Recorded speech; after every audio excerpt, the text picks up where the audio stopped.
Chairman, the rate at which I get interrupted is very unacceptable. However, if as you sit to my right as a chair, you feel that the phrase is unacceptable, I think that it's appropriate that same is taken back, and to express my key concern to you that the rate at which I am being interrupted is unacceptable. Chairman, having said that, I would want to say that the purpose for which... So, honorable members, the word rudely interrupted should be expunged from the record.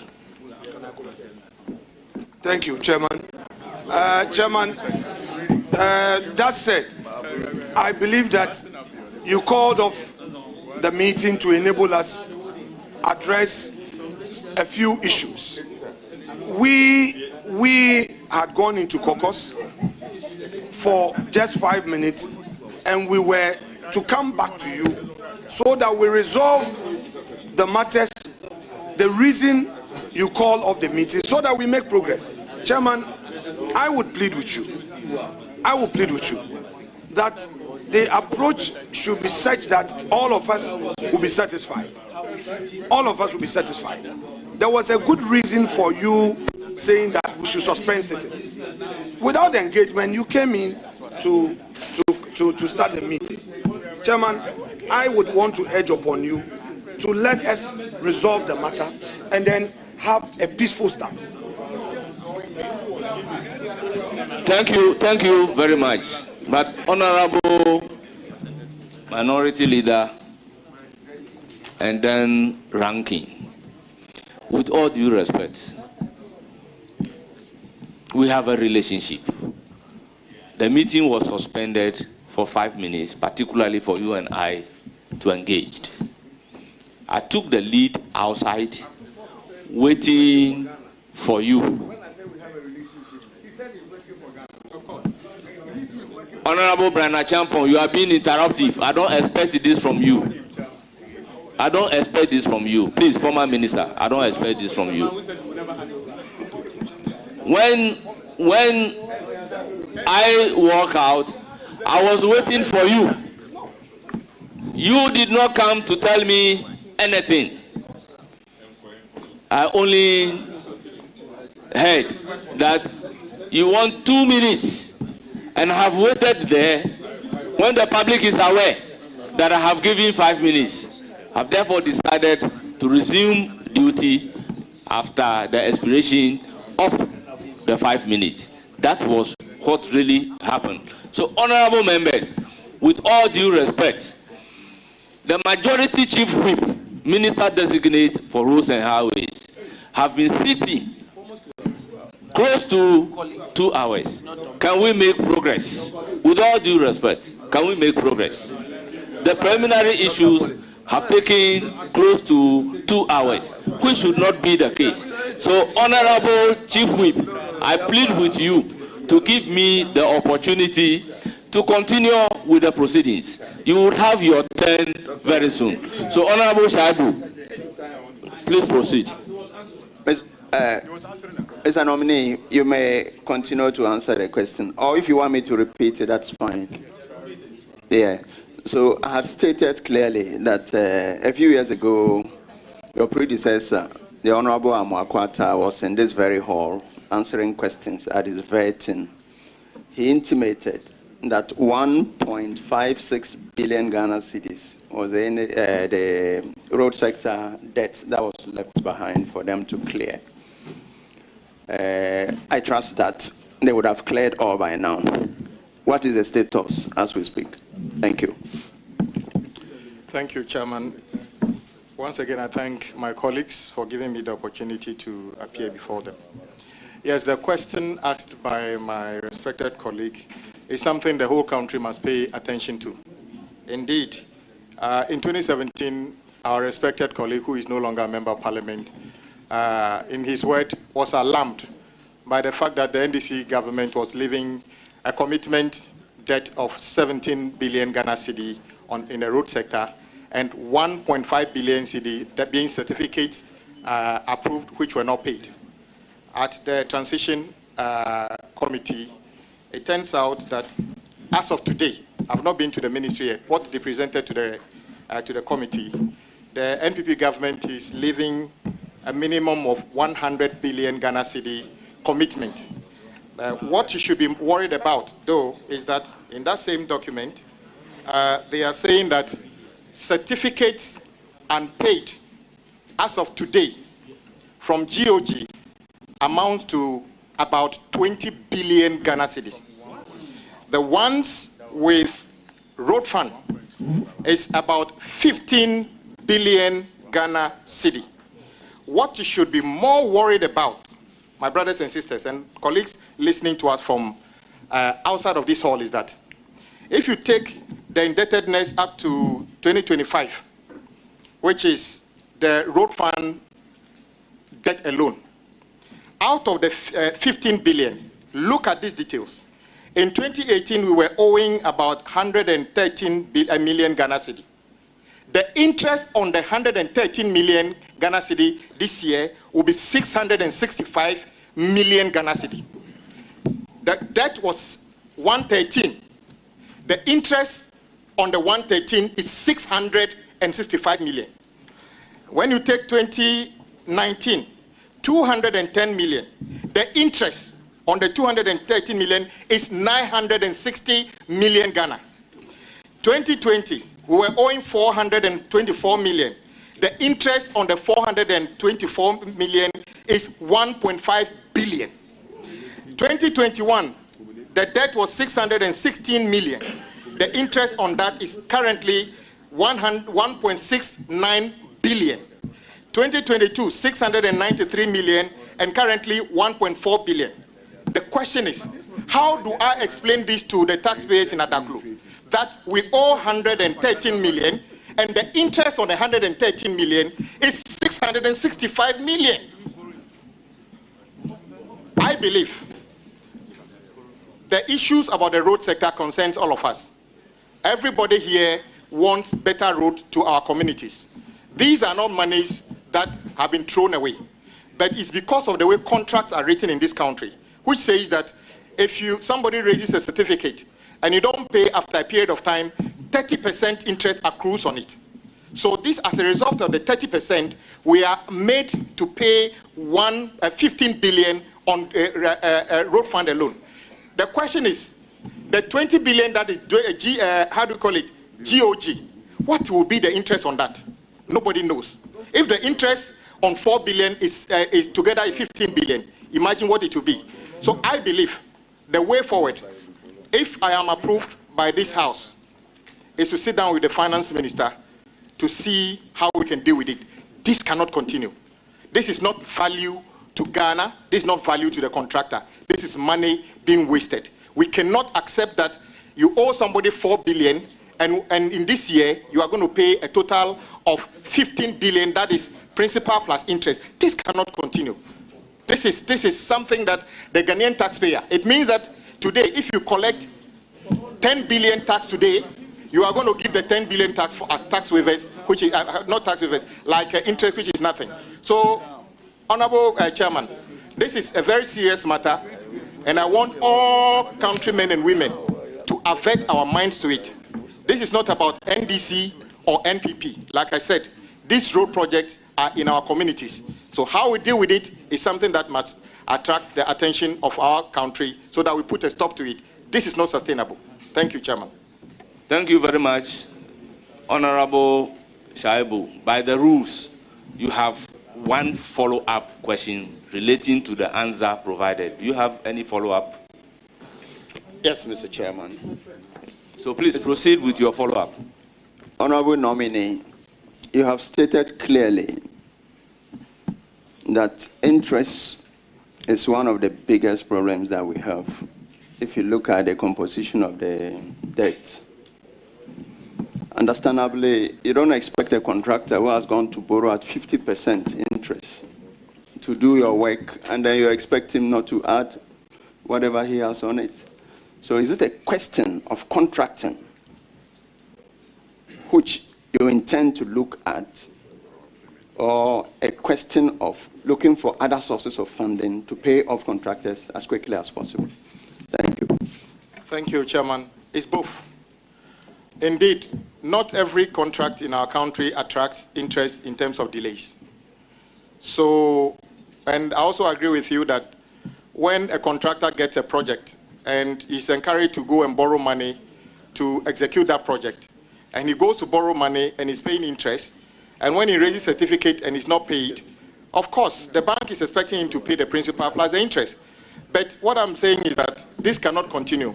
I don't know how the finance minister is going to fund this, because I foresee easily a situation where he's going to have to find 50 billion.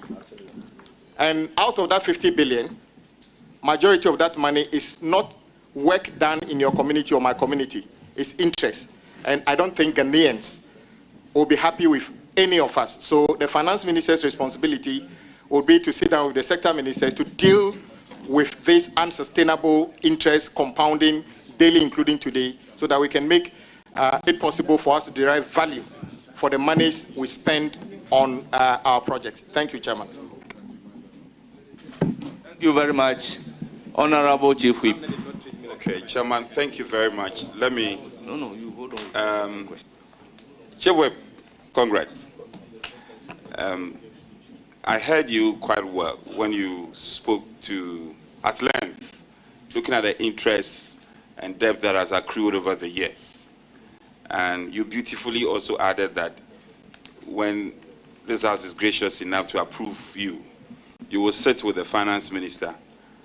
That was your first statement. And then you also wondered how the finance minister will navigate in the face of the difficulties. I also know you have been ranking on the Rules Committee for a while. If you put all together, you should be telling us solutions. And being aware of all these challenges, what are some of the solutions you want to profess in the wake of the difficulties we have? Yes, we are all aware of the difficulties, the interests, and all that. What are the solutions? I heard you on your political platform and all the good things you said, referencing your manifesto and all that. Tell us some solutions. Yes, thank you very much. I think this is a very important question. First of all, whatever solutions we have, we still owe and we have to pay. That is why I referenced the finance minister to start with. How is he going to raise the money? I don't know at the moment. It is his responsibility to raise the money. But I think additionally, what we should be doing is to sit down with the industry players, contractors, and the agencies that are awarding road contract. We need to sit down with them. The way we contract, the way we write some of the contracts have to be reviewed. Government itself need to take a step back to find out whether it is appropriate to keep awarding projects when no one knows where the projects are going to be financed. Take the 2024 budget. Go to capital expenditure section. You may realize that the entire amount there that is for capital expenditure at the road sector may not be more than 4 billion Ghana cedi. Yet, this year alone, or last year alone, the quantum of projects awarded is probably fourfold. So why is it possible to award projects 4 times what has been allocated for you in the budget? So it is something we need to work out with, and the easiest way to do with this is to sit down with the industry players, the contractors and the awarding agencies, to come up with something that does not actually make the contractor worse off, because we want to build their capacity, and they're also businessmen that are employing people, and also make it possible for government to be able to pay for what we are actually contracted to do between ourselves and the contractors. So the synergy between these, we should be able to find as a solution that is more sustainable than what we have currently. Thank you, Chairman. Thank you very much. Leader. Mr. Chairman, I have a follow-up question. Mr. Chairman, Honorable Kwame Agbodza, congratulations. Thank you, boss. Mr. Chairman, the nominee happens to be My chief whip, I've worked with him closely for 2 years. I know his competence, and he's one person I can vouch for his competence at any point in time. Mr. Chairman, in his answer, he said, so far, the immediate past government, the MPP government, has left behind contracts worth 100 billion cedis. Contract, commitment, it's contract. Commitment is contract. So you don't just commit, you commit through contracts. So contracts through 100 billion cedis.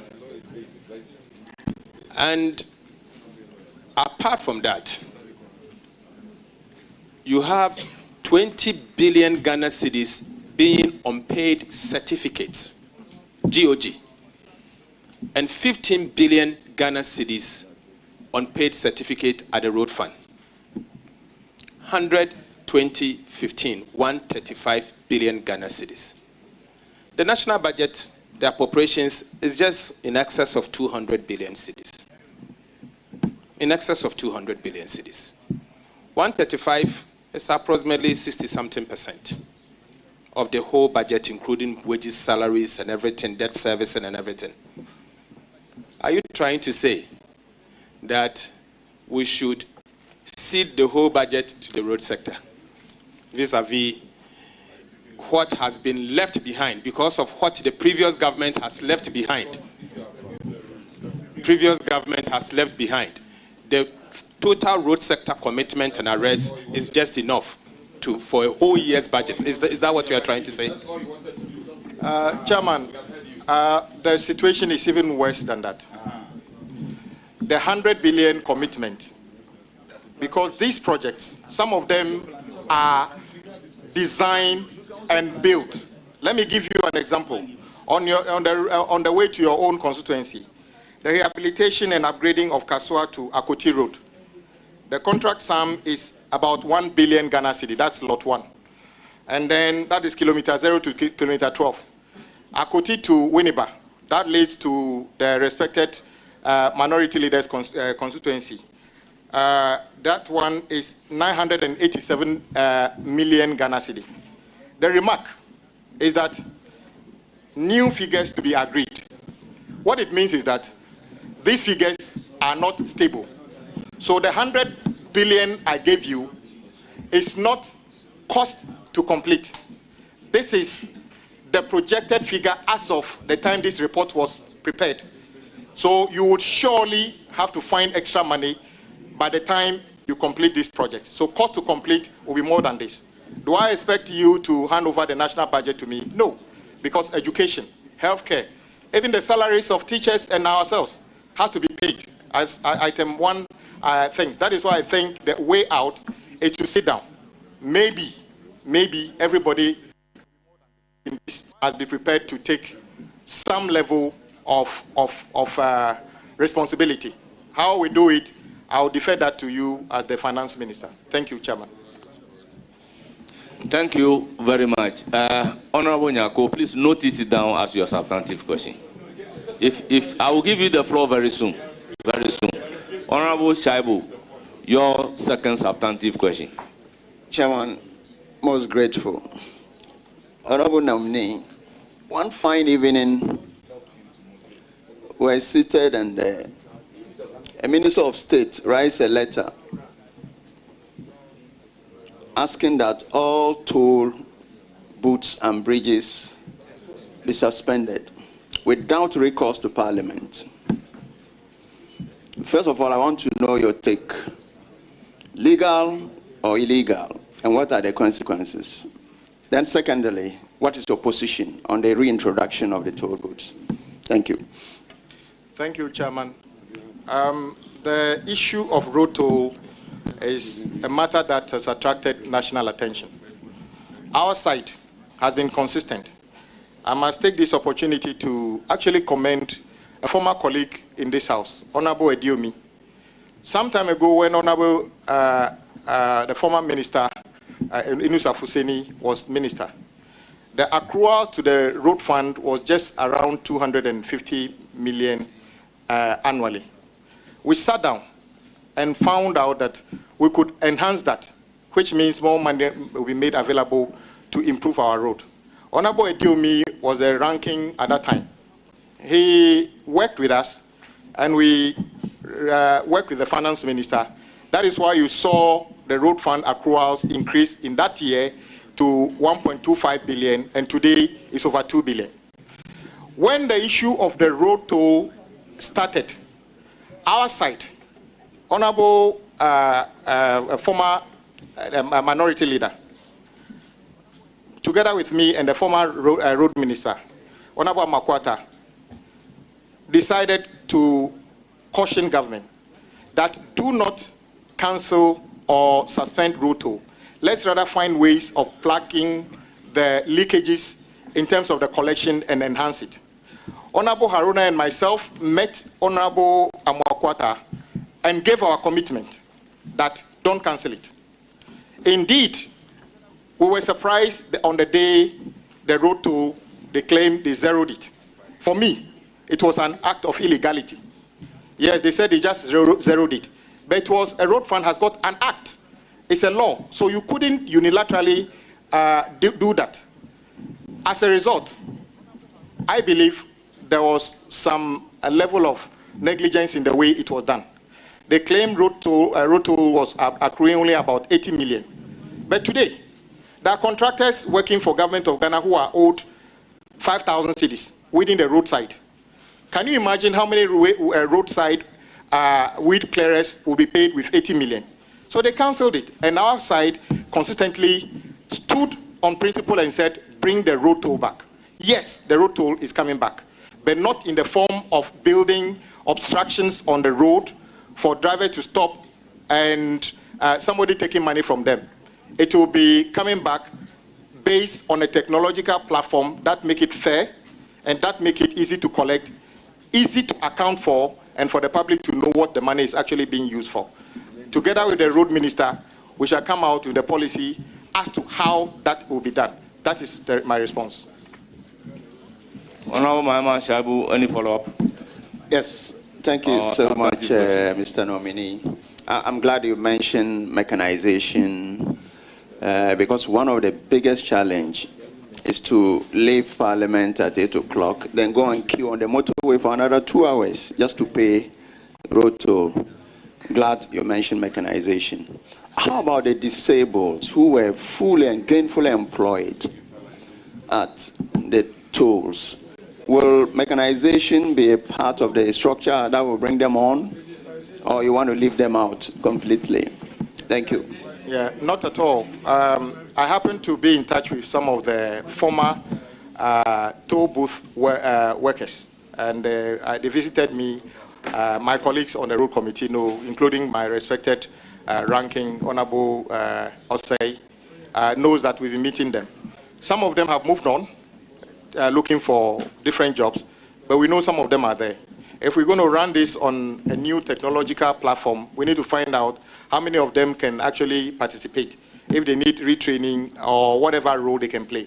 So indeed, if it's coming back, we should be able to provide opportunity for some of those who have got experience in working in the toll booths. Though there will not be toll booths, if we can re-engage them in other sectors, we should be able to do that. Thank you, Mr. Chairman. Honorable Shabu, you have the last substantive question, if any. Most grateful, Mr. Speaker, Mr. Chairman. Honorable Nominee, can you just give us a fair idea of what the road network, the quantum, the mileage is as of today, and what you intend to do to improve on the road network in Ghana? Chairman, the data from the road agencies put unconfirmed data of close to 100,000 kilometers. That is the road network in various stages. Half of that is motorable. When I say motorable, it doesn't mean they are all sealed, but they are roads you can drive on. The other half is not in a state that is very good, so we need to work on them. Indeed, there are various degrees of road. the roads leading to farms don't have to be asphalted. So we need to work out the need and find out, first of all, how we make roads motorable. Sometimes, if you check, some roads basically need spot improvement. That is, a section is in a deplorable state. Go and fix that one within a reasonable time, especially before the rain starts. If you leave it, it becomes a major problem. So what we'll be doing is to take a holistic review of the road network and see what we can do to make quick interventions to those sections that are the worst, and gradually bring it up to meet those that are in the better condition. Thank you very much. Any follow-up? Chairman, I wish the nominee all the best of luck. Thank you.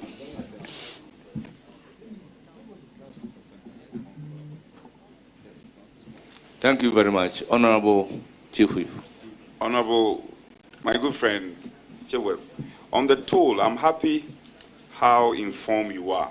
And I can testify a number of discussions I've had with you personally and your professional advice you professed.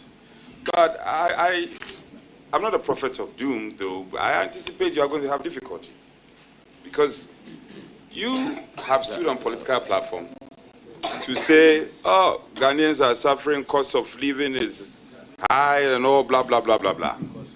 How are you going to justify the introduction of some levy or tax against all the things you've told Ghanaians? Don't be careful you don't attract the anger of the Mr. President, because Mr. President has said that the price of Kenke is going to reduce.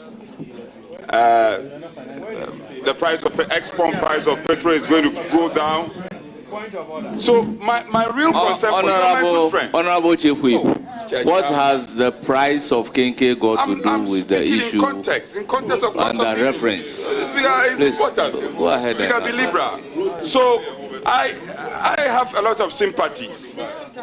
The young, handsome Adaklu, Member of Parliament, arguably very successful Chief Whip. How are you going to balance the scale?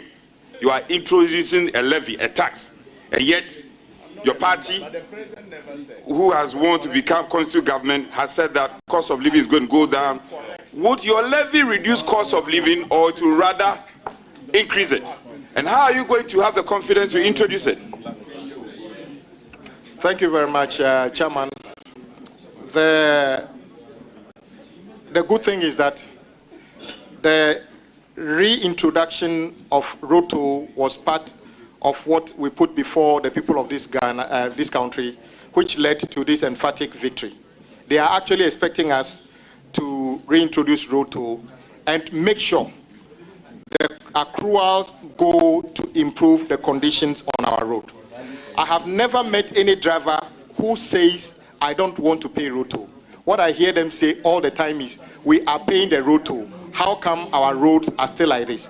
So as long as we can prove to them we are using this money to improve the conditions on our road, I am sure they will be able to accommodate. However, you are also aware that when my boss, the majority leader, took the chair here, he suggested some of the draconian taxes that are going to be removed in his first budget.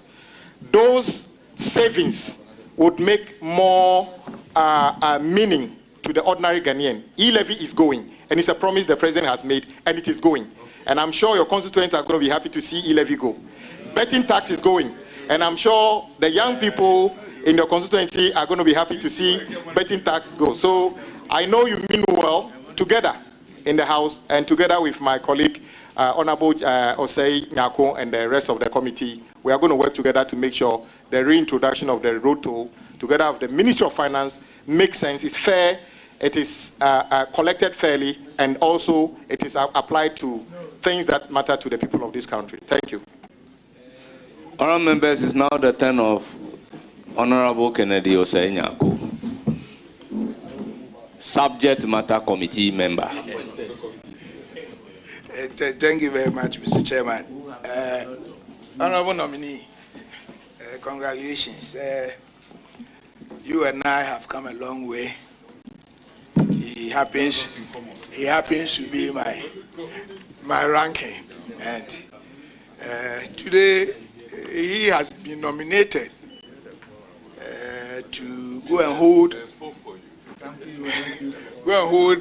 a ministry that he, at the time, as a ranking, was vociferous and wanted to see things done right. I only wish you well, and I hope you're going to do exactly what you had believed in whilst you were holding government feet on fire. But I have a few questions for you. Just a quick one.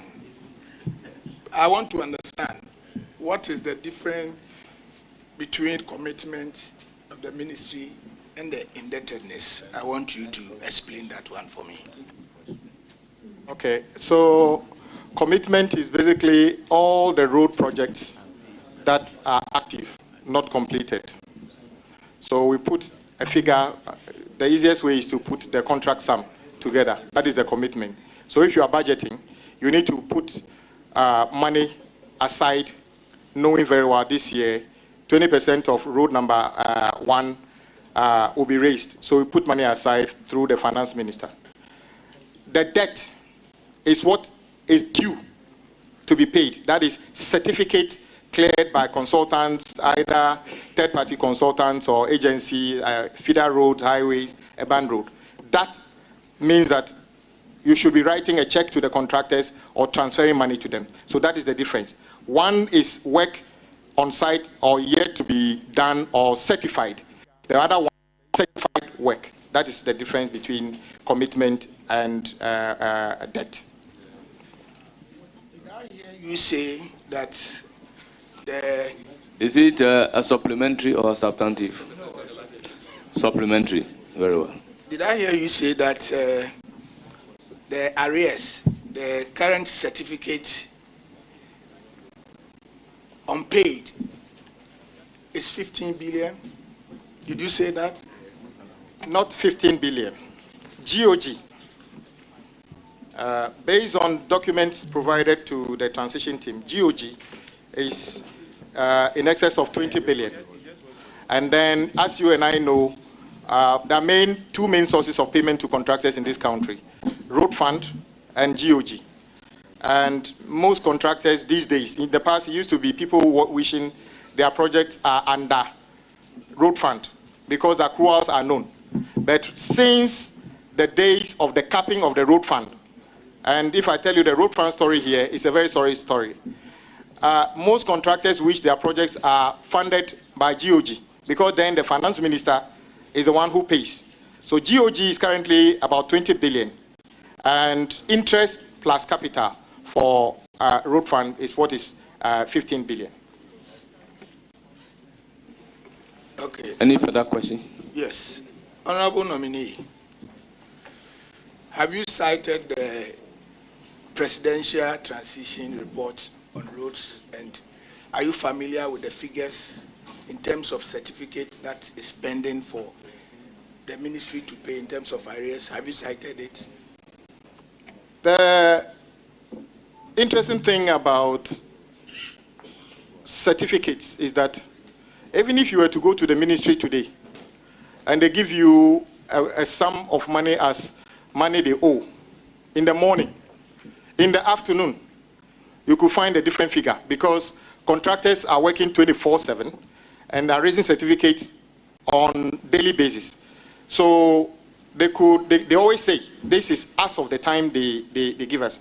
So that is why I'm saying to you, from the document we cited from the transition team, which is a ministry document, the figures are what I've put out. It could end up being more than this, or unless maybe they paid some huge amounts of money before producing this document, then it could be slightly less. Okay. Any further question? Yes. I think no. This is, please, the rule is that you ask one substantive question and you ask a follow-up. So this, so if you have done two, yes, no, you have a substantive question and a follow-up. Please, your last substantive question. Okay, thank you. So, Honorable nominee, you and I know that the biggest challenge for the road ministry is in terms of funding gap. That is why each and every year they present their budget of about 16 or even sometimes beyond billion, but they ended up having only 4 billion. You are knowledgeable in that area. You have in-depth knowledge of the issues. What do you plan practically to do to address this funding gap issue that has bedeviled this ministry and making the work at the ministry a very difficult one? What do you plan to do?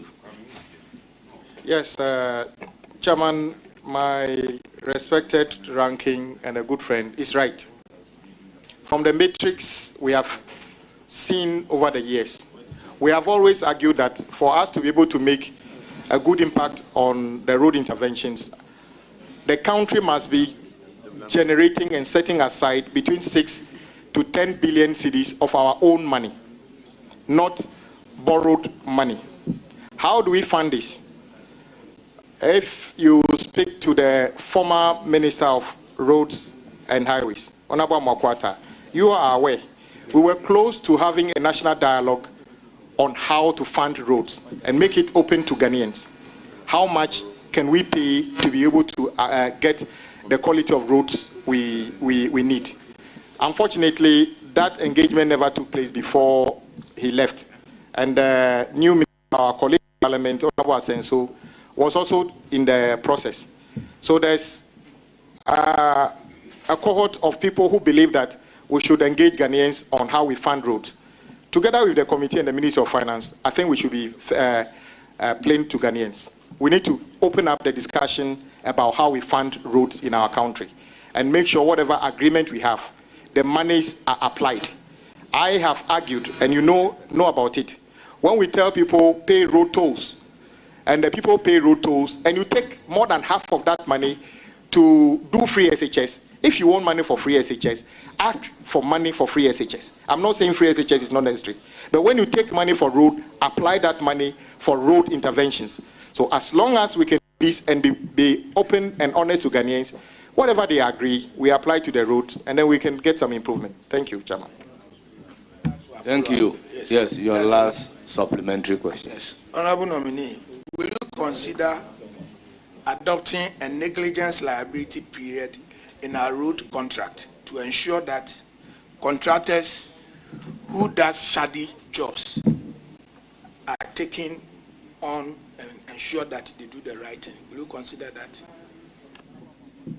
that? Chairman, there are various reasons why we see what we call shoddy works on our roads. Many things account for that. Sometimes it's not even the knowledge of the contractor. Indeed, there is always that 12-month defect liability period on construction projects. But sometimes, especially if you watch asphaltic overlay, it embellishes the problem so neatly for few months that you may never know what is beneath. But after a few months, you realize that it has failed completely. Not only the contractors. I'm an architect by profession. If I practice elsewhere outside this country, the employer insists I take professional indemnity insurance before I touch his or her work. I.e., so if the work fails, he can draw on the professional indemnity to get some compensation. Is it time for consultants taking on huge government contracts to take the appropriate indemnity to cover the services they are providing? Because the Ghanaian doesn't understand why you would do a project in his backyard, a road to say, and 6 months the rain washes the whole thing away, and then we are looking for another money to come and start. So it will be a combination of these things. I've heard people talk about increase the defect liability period to 24 months. That will not necessarily solve the problem. The problem is that we need to build the capacity and put some of the risk on the back of the consultants and others, but also to encourage government to pay contractors and consultants on time to be able to execute the works within schedule. Honorable nominee, I wish you well. Thank you very much. It's now the turn of Honorable Omar. Thank you, Chairman. My good friend, Honorable Kwame Agbodza, congratulations. I have a question on funding, especially having listened to you about the huge... Thank you for correcting. Haven't listened to you about the huge indebtedness in the road sector. How do you intend to meet the expectations of Ghanaians, especially the new roads that we expect you to construct, particularly the Eastern Corridor, beginning from the Temamoto all the way to Yendi? Thank you. Thank you very much. Yes, I acknowledge that I come into this role with huge expectation, starting from colleagues. On record, the road minister answers the largest number of questions in Parliament, more than any minister. And I must commend Honorable Makwata for that diligence.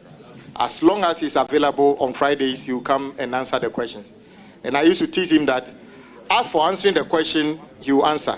As of whether he will do the road is another matter, because of the same thing you are talking about.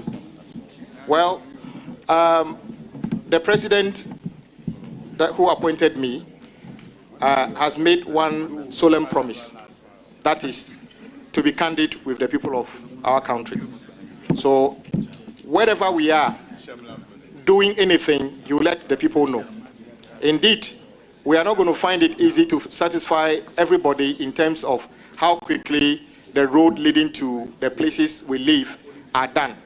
But what we are committed to is to make sure that whatever resources we have and apply to the road interventions, we'll make sure everybody understands what is in the kitty and what we can get. When my boss, the majority leader, sat in this chair, he painted another figure, which is something we should all be thinking about. As you know, as part of the debt restructuring, government postponed a chunk of our repayment or interest until this year. One bullet payment was just done a few weeks ago when the former finance minister told us. But there are bigger ones ahead of us that we must clear. So we would spend whatever is available to be spent on the road. But as of where we find the money, that is the responsibility of the finance minister to carry. My job is to package projects, make sure they meet value for money, and his job is to fund it. Thank you, Mr. Chairman. Thank you. Any more questions? Yes. If a follow-up, you are entitled to. Thank you, Chairman. Mr. Nominee, will you consider new funding methods, at least for us to have either a BOT or PPP roads from Accra to Kumasi, where individuals or road users will be paying using per usage, something like the one we have in the developed country, 10 pikes, so that it can help us speed up transportation network in Ghana. Yes, Mr. Chairman, I gave an indication regarding that when I spoke about the reintroduction of road toll. But I know funding would go beyond just road tolls. And so we are going to consider all those things, including other sources. But like I said, it is not for me to state all the sources that would accrue to road funding. That is the job of the finance minister. I was happy you mentioned Eastern Corridor as one of the things the president actually committed to. It's a project in 6 lots. I think half or so been done. But from the motorway, okay, you were not there. My colleagues, we approved a loan to a company called Inzac. I'm sure they all got caught up in the debt restructuring. So if you go there, the contractors appear to be working, but the rate at which they are working isn't encouraging. So we have our work cut out to make sure we turn things around, and we are committed to doing that. Thank you. Thank you. You are done. Thank you. You want one more, then your last question. Thank you. Mr. Namni, the President Akufo-Addo disclosed in his 2023 State of the Nation address that his government has constructed 11,974 kilometers of new road. I come from a rural constituency, Zabzugu. We have a lot of rural challenges. I don't see it. And I want to find out from you, is this true?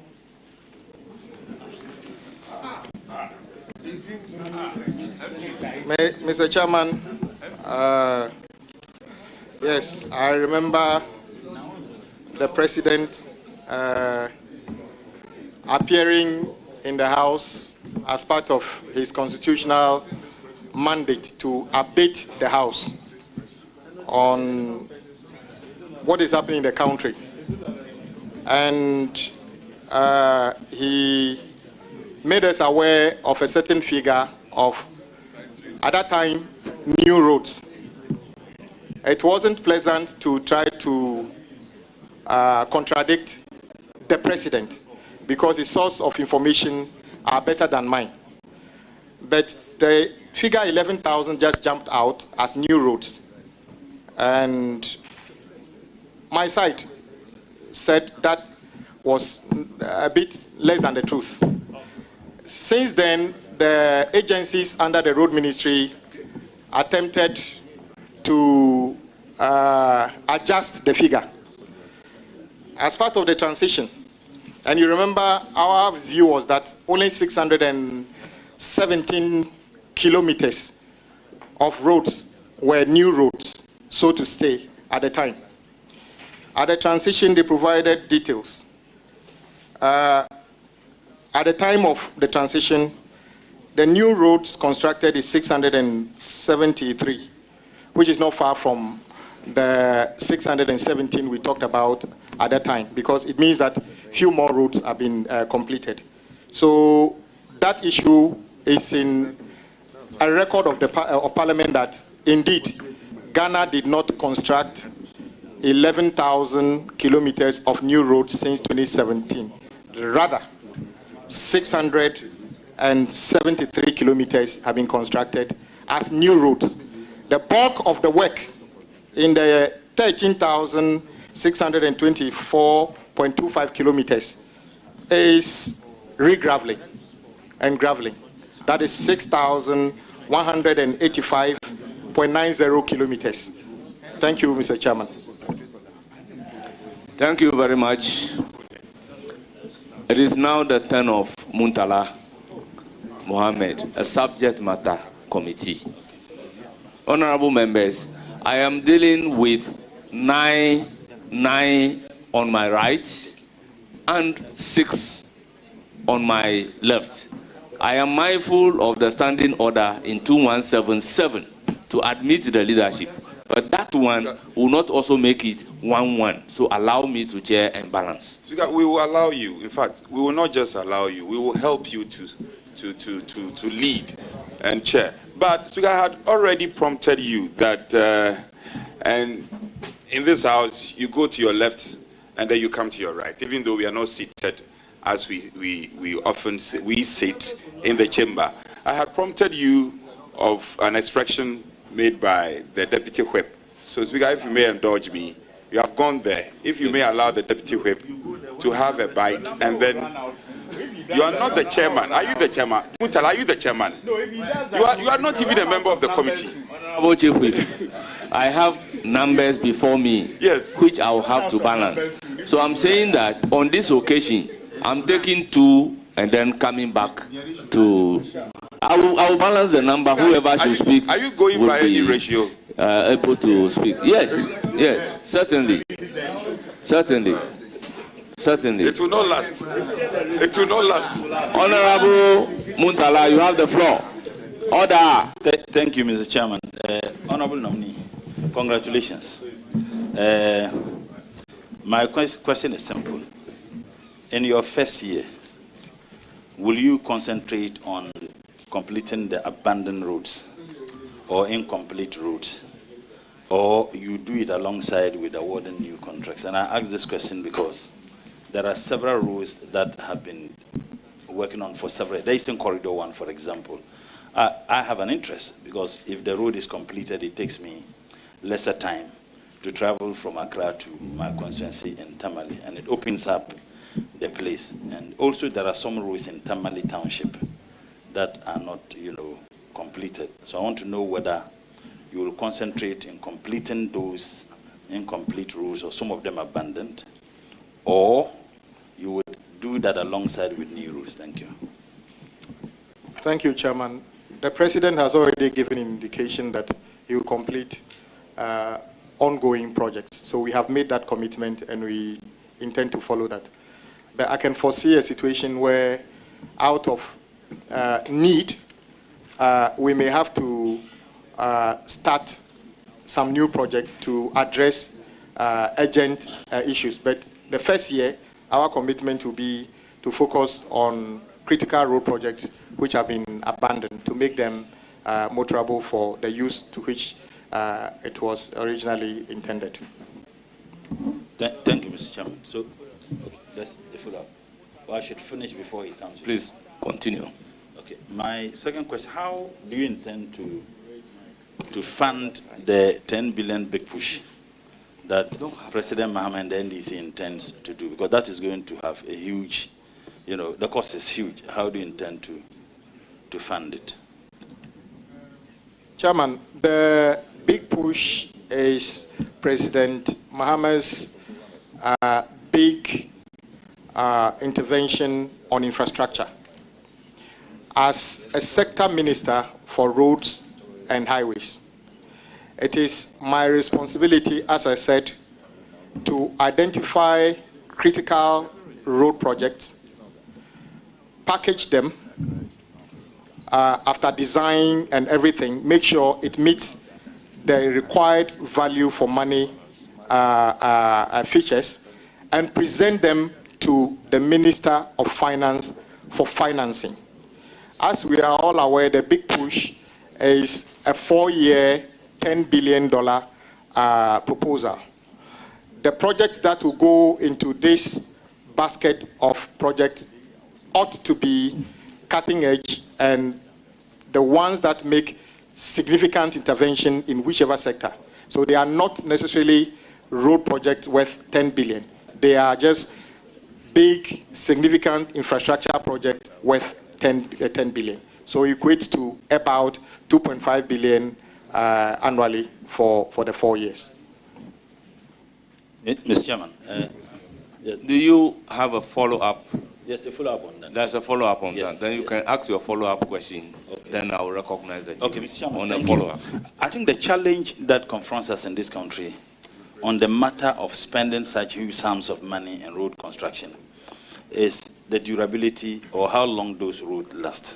We have had complaints where contractors finish with the road is commissioned, and by 1 year, you find potholes on the roads. As a minister, taking into consideration the amount of money that government intend to spend on that, what measures are you putting in place to ensure that the quality of the roads that are to be constructed using these monies is something that is of tremendous interest to you and concern? Thank you. Thank you, Chairman. Industry players would put few factors as the reason the roads fail. 2 days ago, I was getting a briefing to the effect that even the materials we use. In some countries, the bitumen that is used on their road are produced by themselves. So the engineers determine the composition.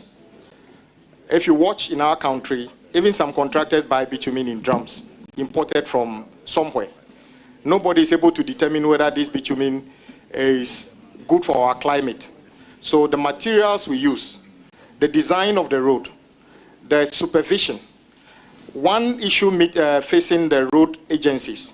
Some agencies have, which are supposed to be an engineering outfit, which requires civil engineers, mechanical engineers, quantity surveyors, have more administrative staff than engineers.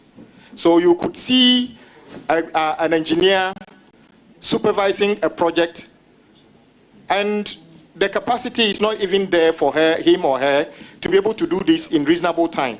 So we ought to work on the staffing of the road agencies to have the qualified staff. I've also seen documents that suggest that some of the agencies, the level of the new engineers, the current engineers, compared to when they will retire, there's going to be a gap, because we are not recruiting new engineers to be trained enough before they exit. So it will be a combination of how we select materials, the design, the capacity of the contractors, and also government ability to pay contractors expeditiously when works are done. When contractors work, they are not paid. They vacate the site, and you pay them some time. What happens is that once the money is not theirs, the bank takes the money. You can't actually know whether they've gone to the site to do anything. So to be able to deal with this matter, we should address it on all fronts. Otherwise, we will see what we are seeing, where you spend 4 billion on a project, and then 10 billion as interest on that 4 billion. It's unacceptable and not sustainable. Mr. Chairman, thank you. I recognize. I want clarity on the point he made, and I think it's important. Just Honorable Muntala, go ahead and I'll come to you. Honorable Minister nominee, the issue of the quality of manpower that you use, because you give an example that sometimes people are recruited to work in areas where they don't have the expertise, particularly the engineers. Are you going to engage more engineers or more technical people for specific portfolios, or you want to build the capacity of the existing ones? Because I do know that there are some who may not necessarily be engineers. An example is planning. You and I, we all went to the same department. You go to the assemblies, you have people who are not planners, but who have been trained to do works that are supposed to be done by planners. Equally, in the road sector, is it an issue that you build the capacity of those who have been engaged? Thank you very much. You want to recruit? Honorable nominee, your response. Yes, I think a combination of both. And fortunately, Ghana has one of the best training institutes at Koforidua, where they train in-house training. Even members of parliament, we do get some capacity building sometimes within our committees to be able to be effective. So indeed, those in the service already need, to update their knowledge. But critically, we need to recruit new engineers and give them that capacity so that we can have a good number of people deployed on the almost 4,000 different road projects going on at the country. Thank you very much, Honorable Chief Whip. Thank you, Chair, for recognizing me. Honorable Whip, asking this question not to question your. Far from that, I know you very well. I know you can do the job. However, I hear, and often I've heard colleagues on the other side brandishing $10 million push. You are holding us a low, yes, $10 billion. You are holding us a low-lying fruit. Now, my question to you, my good friend, is, you've already shown some regret, the extent of the length of the frog, the depth, the situation of the depth, which you have regretted well enough, and we've heard you loud and clear. You've also said that you will sit with the finance minister to be in the context of the situation you have at hand. Now, how would you draw the balance of implementation in terms of the 10 billion, mind you, it's not only for roads, broad spectrum infrastructure. So you have so-called abandoned roads, and then people of Adaklu also come to you after you have been approved. I know you are aware of that. And you'll be coming to the house more often than any minister to answer questions. You are aware of that. How would you draw the balance? So-called abandoned roads and new urgent road needs that also need to be attended to. Don't forget, you have already said that there's no money. And then you are also going to work closely with the so-called the finance minister. Honorable members, I drew the attention of the House to the fact that for a stated reason, I asked the Marshal to be here. So if any friend of the committee will not remain in silence, then I will be forced to apply the rules. Please, please, please, honorable members. Please, Honorable Yusuf.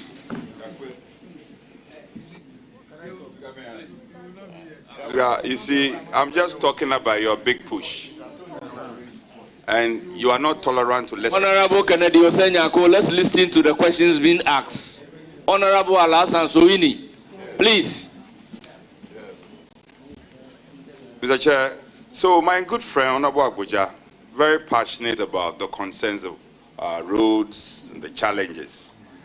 This big push, which I know you are very excited about, and it finds good expression in your manifesto. Or you are nodding your head. No, my question is, how would you get the balance? We have roads in your own description and beautifully captured by Honorable Mutala, abandoned roads. And then you also have new roads needs. How are you going to get the balance? Are you going to, already you have said that your first year, you will focus on. My question is, how are you going to get the balance? Then again, I'm not done. Mr. Chairman, I'm not done. Honorable members, I want us to listen to the question in silence. But Honorable Chief Whip, this Honorable Chief Whip, Honorable Chief Whip, Honorable Chief Whip, this is about the third or fourth time we are going to hear the word, how are you going to balance the new rules as against the abandoned rules? So if that is your question, put it to, so that you can proceed to answer the question. I beg you. Speaker, with respect to you, I'm old enough to speak for myself. I only employ my colleagues to be tolerant. You had the opportunity, Honorable Muntala. I know you want to be seen on the screen, and so that you can get attention with Mr. P. Mr. Chairman. Please, Honorable Muntala, you don't have the floor. No, but Mr. Chairman, please, you don't have the floor. Please. Honorable Chief Whip. Honorable Chief Whip. It's point of order. Go ahead and ask your question. Please, Honorable Chief Whip, I'm begging you. It's point of order. Honorable Whip. Order. So how do you get the balance? Abandoned, so-called abandoned roads, and the new ones which may be of good importance. How are you going to get the balance? Yes. Mr. Chairman, it's point of order. It's important. It is important you allow me to speak. Honorable Muntala, you do not have the floor. So I still insist that you don't have the floor. Say that. Ask your question.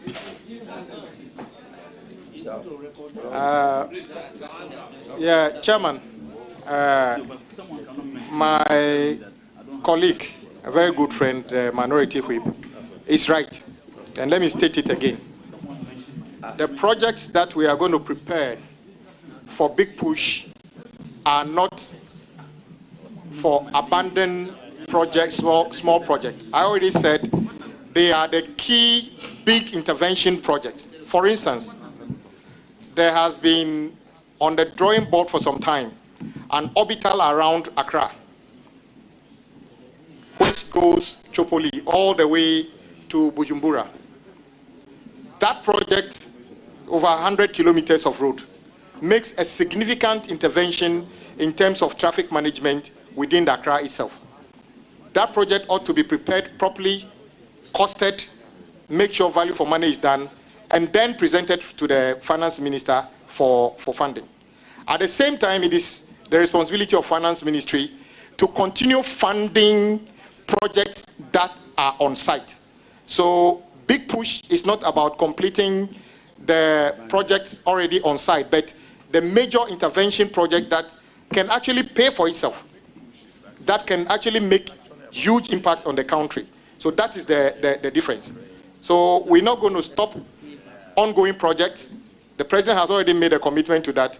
However, the big push projects are dedicated and significant projects that are not going to be rushed, but are going to be done effectively so that all Ghanaians will get the impact of those projects. So that is the difference between the big push basket of projects which are yet to be developed and ongoing projects.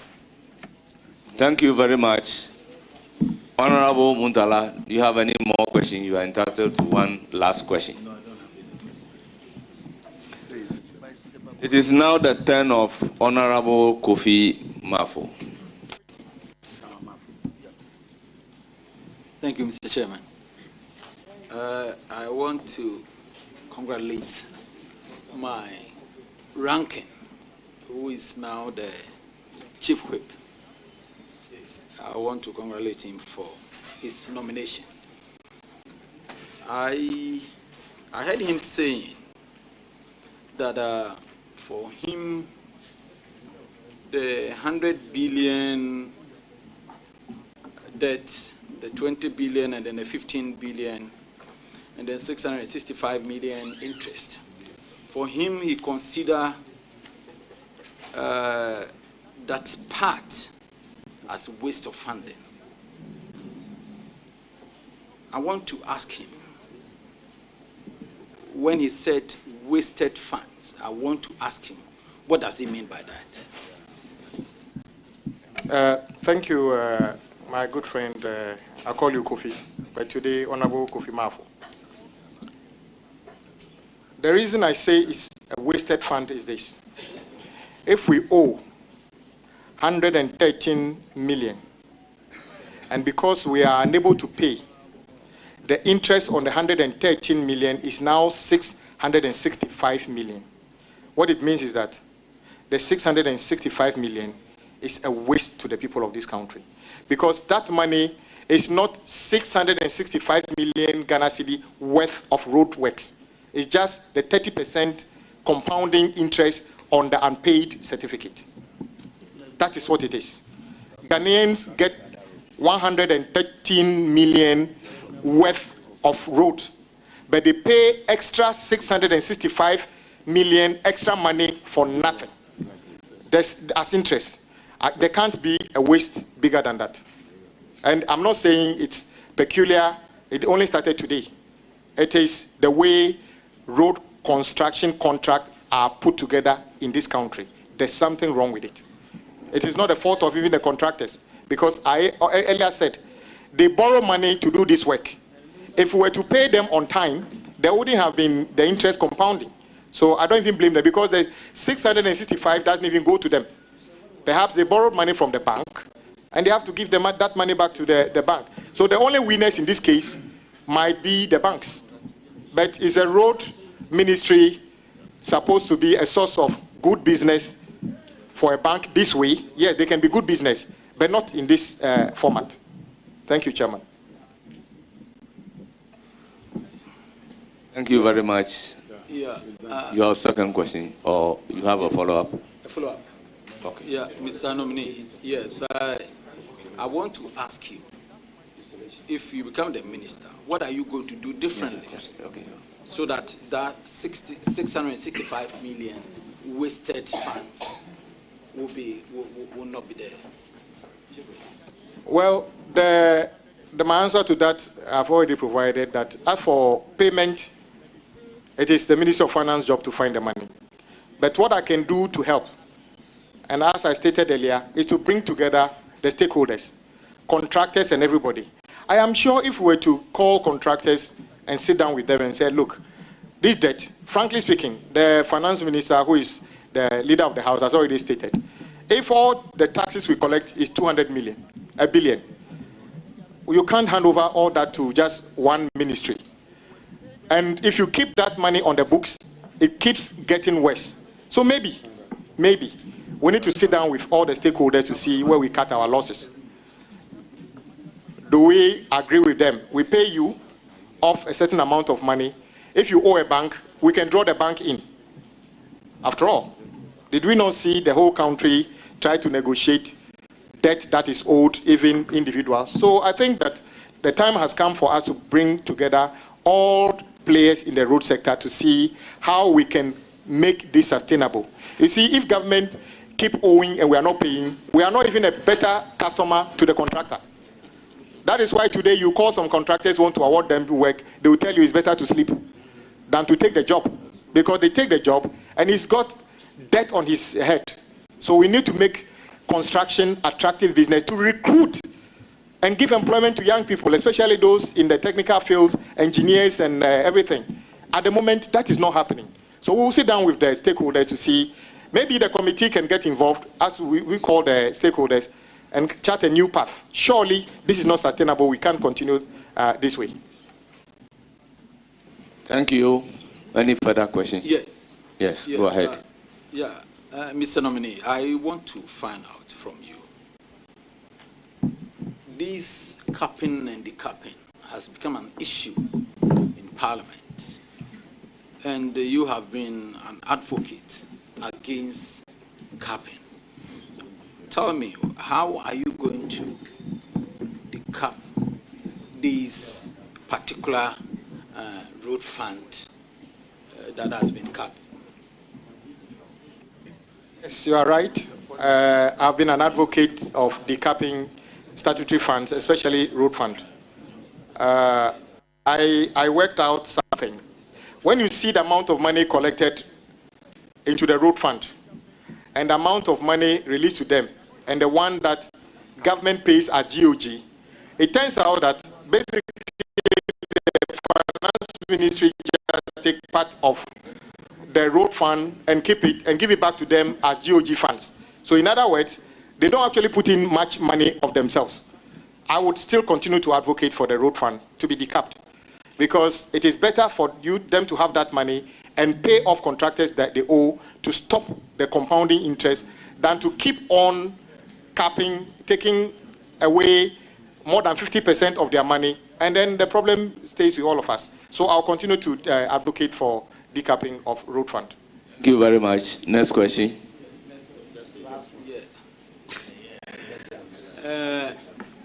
Probably your last question. Yes, my last question.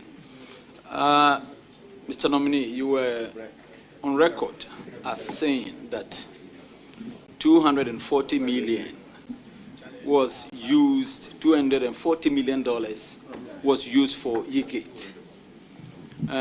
Immigration Service came out to debunk it, stating that they spent $1.7 million. I want to find out, do you still hold on to the $240 million claim, or you agree with Immigration Service? Thank you very much, my good friend.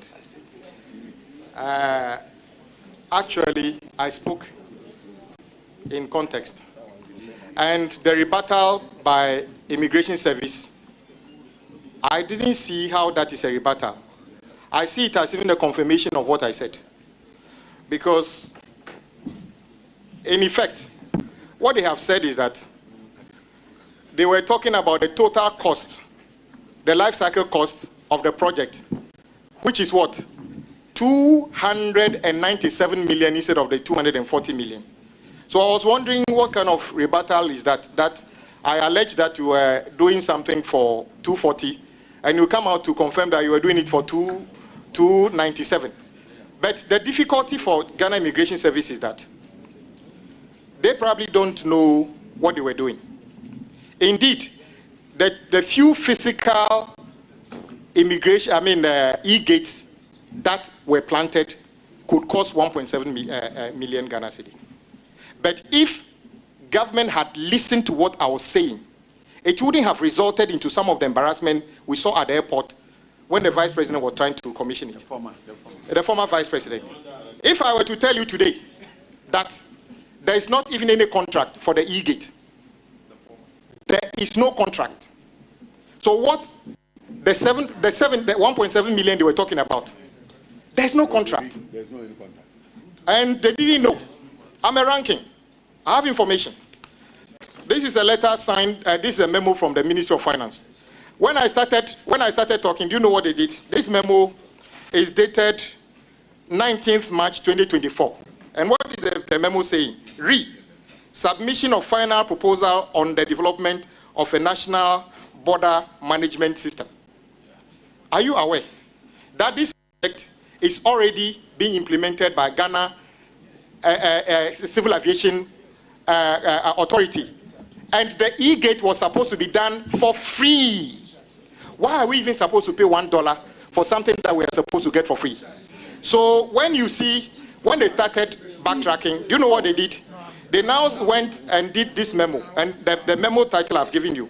And now they said... Honorable Kennedy Nyako and Honorable Yusuf, order. Let me read to you. They said contract value, $147,765,627 million. Then they said contract duration, 10 years. Support and management fee, 10%. Support and maintenance fee, 18%. I repeat, Ghana ought not pay even $1 for the so-called E-gate project. In fact, whilst we were at the discussion, they were now at Ministry of Finance trying to do VFM for a project that has already been implemented.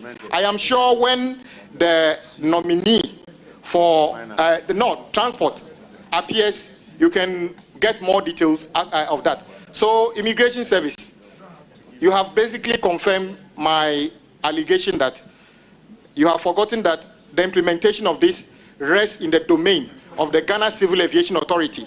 You have no business carrying out this.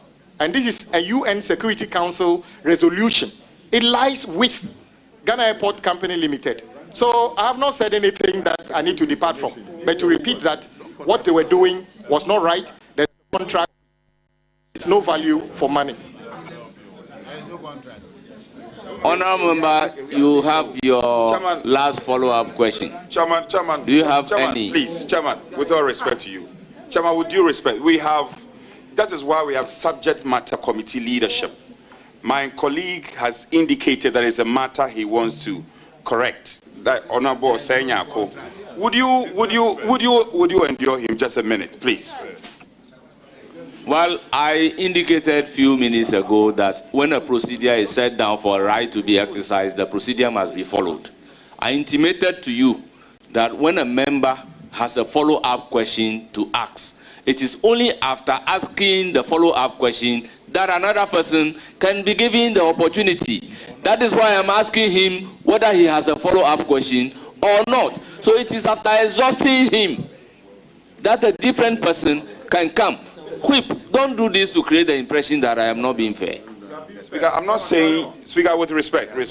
No, we will never say that you are not being fair. We have a responsibility to help you moderate this verdict. Speaker, exactly that's what we are doing. That is exactly what we are doing. We won't take anything away from you. So Speaker, I will defer to you on some of these. The member who has the floor asking the question. I am asking whether he has the last supplementary question. So if he doesn't have, then I can use my discretion to give the floor to whoever I'm supposed to give the floor. Speaker, with respect, but where even that notwithstanding. What is that? I am not debating. I'm saying, please, would you listen? Listen to me. Don't lecture anybody here. Please, defer to the chairman. Defer to the chairman. You are not the chairman. You see, you are not tolerant. Please, defer to the chairman. You seem to be lecturing everybody. Defer to the chairman. Respect the chair. Yes, so our colleague is deferring. You have made a request. That he's deferring. You have made a request. Look, I am the chief. I have a responsibility to also guide my members. You have made a request. Allow the chairman to make the decision. Why? please allow the chairman to make the decision. So, Honorable Kofi Mafu, you have exhausted all your questions. Now, Honorable Kennedy Osenyako, you want to clarify an issue. What is the clarification? Thank you, Mr. Chairman. Mr. Chairman, I just want to make a few clarifications. When the honorable nominee stated that there wasn't any contract for E-Gate, I'm surprised. Same project is being done by Civil Aviation Authority. These are two different projects. The E-Gate was started by the World Bank. They did a few ones, and at a point in time, there was no funding. So after the World Bank project, it was suspended. Now Ghana Immigration Service decided to find an innovative means to get the rest to be done. It is not, the cost of the project is not going to be borne by the government of Ghana. Passengers will be paid. They are going to pay for it. It's part of the ticket. And secondly, the API project. Order. I believe the nominee is capable of dealing with the issue. The airport passenger information project, which is being done by Civil Aviation Authority, is completely different from what the Immigration Service is doing. So I just want to put it on record. I don't know where he got his information from, but I believe some of this we need to put it in the proper context, not to degenerate any kind of controversies at the end. So thank you very much. Honorable nominee, any comment? Yes, my good friend is the ranking currently, and he understands that we both have deep understanding of what's happening at the airport. As part of UN Security Council resolution, those of us who travel through some airports, let's take Singapore. You'll notice that when you get to the airport, you don't meet any immigration officer. You take your passport, place it on the E-Gate, and it goes through. It is only when they have issues with you that they will direct you to a human being. Why? Because you have provided information already to the authorities in Singapore, and they've checked it, and you are okay. So he's right. When we talk about this, people think we are talking about, initially, immigration said it costs 1.7 million cedis. It is an integrated project. If you read their press release, and I think Graphic published it, they confirmed that, yes, point number 5, the E-Gate system alone comprises 15 units of E-Gate with accessories, which form part of the border management system being installed at KIA at a cost of $1.7 million. Then if you go back, point number 6, they then go on and say that the 240 million referenced in the in circulation in the article they are referring to me on my social media handle relates to the whole life cycle cost, and the project, including the initial implementation, would cost $94 million. Who says Ghanaians are not going to pay? If you take tax from Ghanaians on behalf of government, it's government money.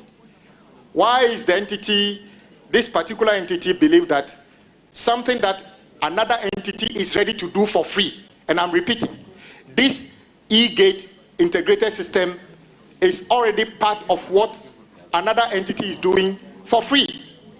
The records are there. Go to Ghana Airport, Ghana Civil Aviation Authority today and find out whether they have started implementing a project which would have provided the E-Gate for free, and come and report to the committee. So this matter must be settled, and that is why I say that Ghana Immigration Service did not debunk me. They actually confirmed what I have said. I know exactly what I'm saying, and I would even encourage them. As far as the UN resolution is concerned, UN Security Council resolution is concerned, it is the law that we have done for Ghana Civil Aviation Authority that is what is supposed to be used to implement this. Immigration officials are only supposed to play a role.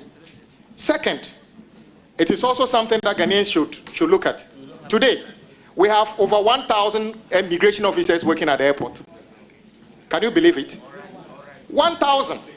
1,000 immigration officers at Kotoka alone. 1,000? Yes. It turns out some people have to go to work once every 2 weeks.